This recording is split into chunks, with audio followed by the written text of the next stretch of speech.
ഡോക്ടറെ, ഞാനൊരു സംശയം ചോദിച്ചോട്ടെ? വൈറ്റമിൻ ഡിയുടെ ഗുളിക എന്താ വെള്ളത്തിന്റെ കൂടെ കഴിക്കല്ലേ, ആഹാരത്തിന്റെ കൂടെ കഴിക്കാവൂ എന്ന് പറയുന്നത്? മറ്റെല്ലാ ഗുളികകളും നമ്മളെ വെള്ളത്തിന്റെ കൂടെ അല്ലേ കഴിക്കുന്നത്?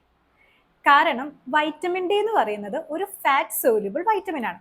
അതുകൊണ്ട് തന്നെ ഇത് വെള്ളം ചേർത്ത് കഴിച്ചു കഴിഞ്ഞാൽ നമ്മൾ വിചാരിക്കുന്ന റിസൾട്ട് ഒന്നും ശരീരത്തിന് ഉണ്ടാവില്ല. അതേസമയം നല്ല ഫാറ്റ്, ഈ മീനാണെങ്കിലും ചിക്കൻ, പാല്, ബട്ടർ, നെയ്യ്, ഇതൊക്കെ ചേർത്ത് കഴിക്കുകയാണെങ്കിൽ നമ്മൾ വിചാരിക്കുന്ന റിസൾട്ട് നമ്മുടെ ശരീരത്തിന് കിട്ടും.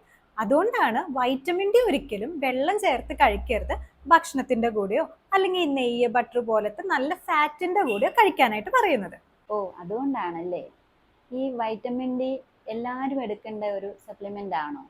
വൈറ്റമിൻ ഡി ടാബ്ലറ്റ് അങ്ങനെ കമ്പൽസറി ആയിട്ട് എല്ലാവരും എടുത്തുകൊള്ളണം നിർബന്ധമില്ല. അതേസമയം വൈറ്റമിൻ ഡി കുറവുണ്ടെങ്കിൽ അല്ലെങ്കിൽ ഒരു ഡെഫിഷ്യൻസി രീതിയിലാണ് പോകുന്നതെങ്കിൽ നമുക്കിത് ഡോക്ടർ പറയുന്ന ആ ഒരു കാലയളവ് നമ്മളിത് എടുക്കണം.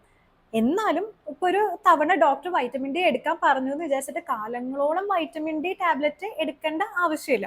അങ്ങനെയാണെങ്കിൽ ഇത് ഓവർഡോസ് ആകും, അതിനനുസരിച്ചുള്ള ബുദ്ധിമുട്ടുകൾ ഉണ്ടാകും.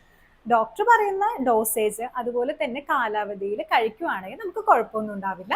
നമുക്ക് ആ ഒരു കാലാവധിക്ക് ശേഷം അത് സ്റ്റോപ്പ് ചെയ്യാവുന്നതാണ്. ഇതുപോലത്തെ ഹെൽത്തി ടിപ്സ് നിങ്ങൾക്ക് ഡെയിലി കിട്ടണോ എങ്കിൽ ആയുർജൻ യൂട്യൂബ് ചാനലും ഇൻസ്റ്റാഗ്രാമും ഫോളോ ചെയ്യുക. പിന്നെ ഈ വീഡിയോയ്ക്ക് ലൈക്ക് അടിക്കാനും ഷെയർ അടിക്കാനും മറക്കരുത്.